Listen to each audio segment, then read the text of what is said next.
Good morning mga kababayan. Magluluto po tayo ng pusit na with papaya na ginataan. Ito na. Ito na yung sangkap natin. Sili, bawang, sibuyas at saka luya. Yan. At maglalaga rin tayo ng saging na saba.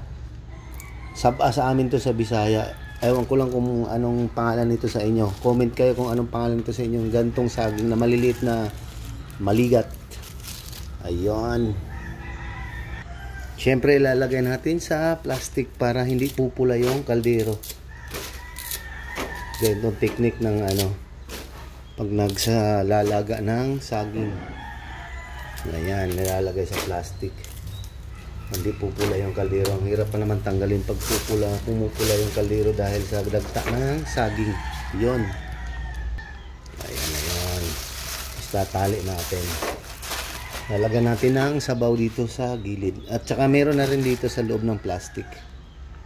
Ganyan ang technique pag naglaga ng saging. Parang hindi mamantsahan yung kaldero. Ito na nga pala po yung pusit natin nakagayat na. Tsaka ito na yung papaya. Pusit na ginataan with papaya.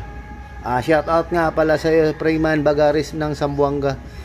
Di ko nasasabihin kung saang lugar ka, basta nasa Zamboanga, ingat kayo lagi dyan. At saka sa mga kasamahan mo, Freeman Bagaris, shout out from Zamboanga City. Huwag kayo magtataka, yung mantika natin medyo mapula. Yun yung ginamit ko kahapon, pinagprituhan ko din ng pusit yan. Kaya yun na lang ginamit kong mantika. Ito na, gigisa na natin yung bawang natin.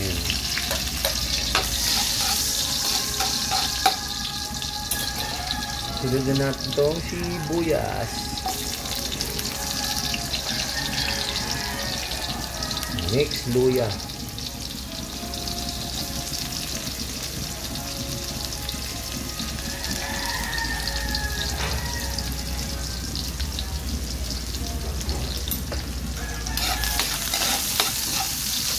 Ayun, mikos-mikos muna natin.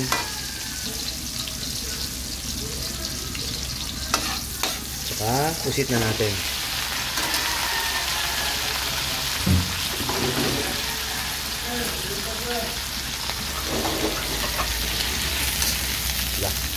Medyo matigas pa pala itong pusit natin.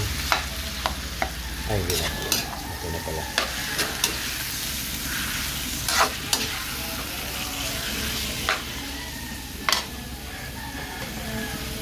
Lalagyan natin ng paminta.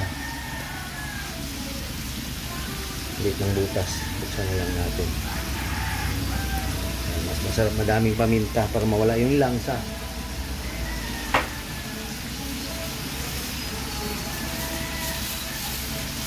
Yung gata natin naka-plastic.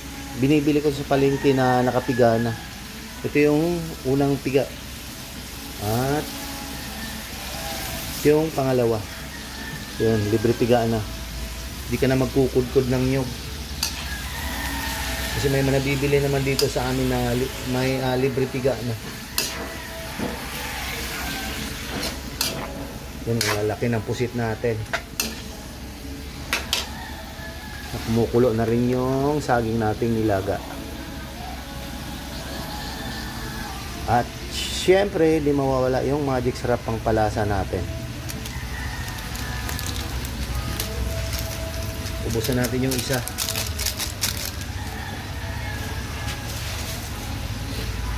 Then, mikos-mikos.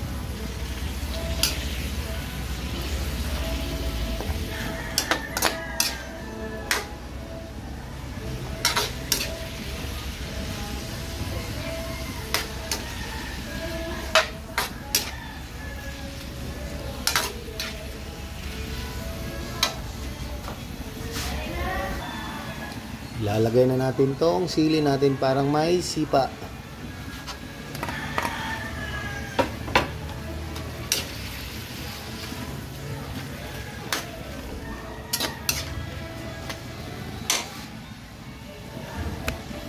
Timpla natin ng asin. Ayun. Pink salt na asin. Himalayan.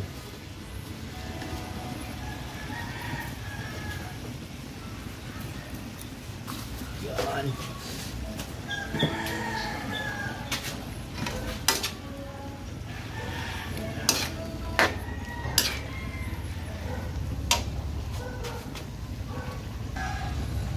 ilalagay na natin tong papaya natin.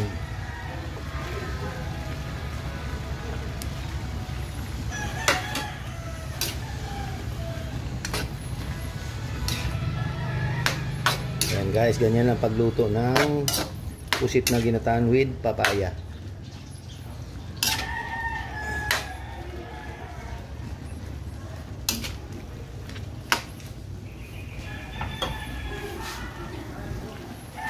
Tatakpan muna natin para mabilis lumambot yung papaya natin. Lagay na rin natin tong sili.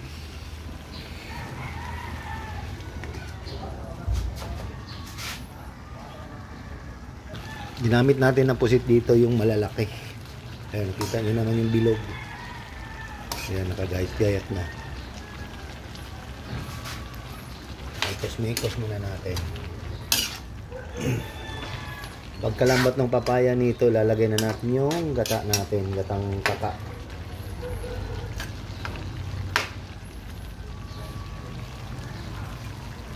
At takpan muna natin. Matigas pa yung papaya. Ayun, luto na yung saging natin na hindi saba sa amin tawag nito. Ewan ko anong tawag ninyo nito sa inyo, yung maliliit na maligat na saging. Ayun. Ito yung laman nito. Medyo madilaw-dilaw.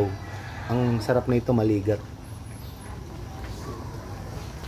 Ayun, medyo malambot na yung papaya natin. Lalagay na natin tong gata natin, naka-plastic.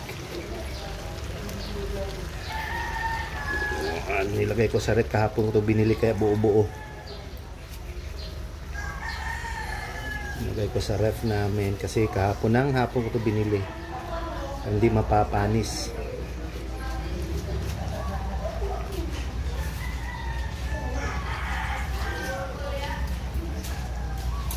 Ay, hindi na natin tatakpan kasi pag tinatakpan natin to, hindi lalapot yung gata. Ganun ang technique. Yan yung turo sa akin nung mga pituguhin. Shout out nga pala sa mga taga Pitugo dyan. Mga Narsolis family, Bolfa family, Forbes family, shout out sa inyong lahat. Di ko na kayo isa-isahin dahil sobrang dami ninyo. Yan. Ganda na ng kulay.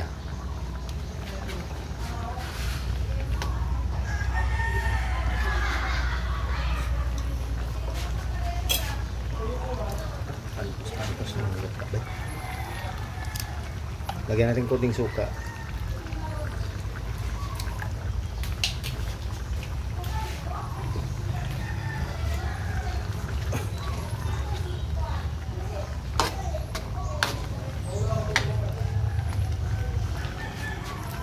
Ay, hibas-hibasin muna natin ng kaunti ito.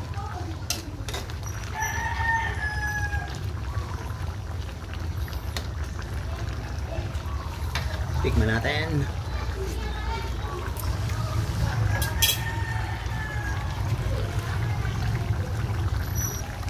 Yun, lumalapot na yung gata natin.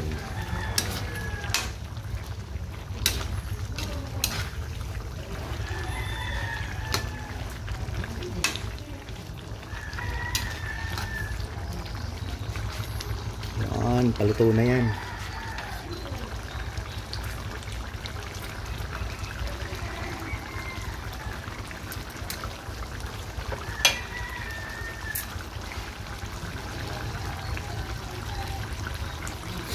Titikman natin yung pusit natin kung malambot na ba. Ito na lang. Isa.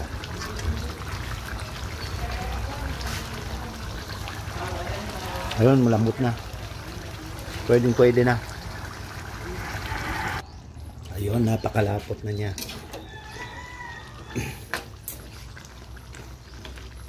Ibas-ibasin muna natin ng konti pa.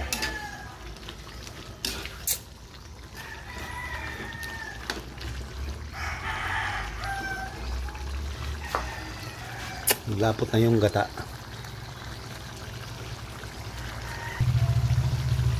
Yan, titikman na natin.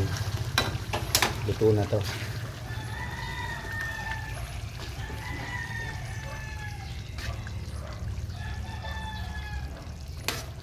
Yan.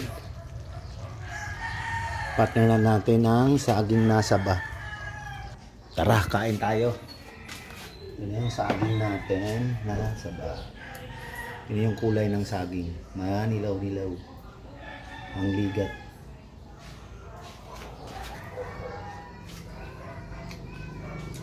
Hindi lang ng saging. Maliliit na lang.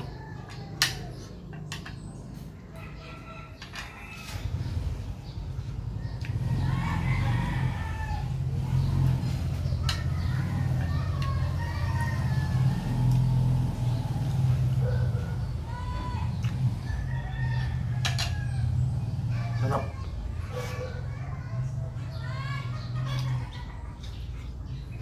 Yes, I am